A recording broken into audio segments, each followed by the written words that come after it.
Welcome to Let Me Fix This. Enjoy the video.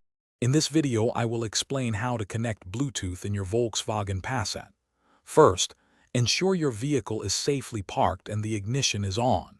Next, grab your mobile device and turn on its Bluetooth feature, making sure it is discoverable to other devices.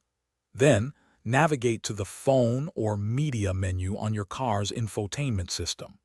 This initial setup is crucial for a smooth pairing process. We're just a few simple steps away from enjoying hands-free communication and audio streaming. Now let's get your device paired. On your car's infotainment screen, select the option to search for New Device or Add Device. Your car will then begin scanning for available Bluetooth devices. Once your phone's name appears on the car's display, select it.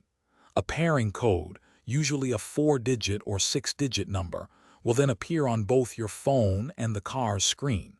Confirm that these codes match to proceed with the connection. Great job! After confirming the pairing code, you should see a confirmation message on your car's display indicating a successful connection. A small Bluetooth icon will typically appear on both your phone's status bar and the car's infotainment screen. To ensure everything is working perfectly, try making a quick hands-free call or playing some audio through your car's speakers. This confirms that your device is fully connected and ready for use. Sometimes you might encounter a small hiccup.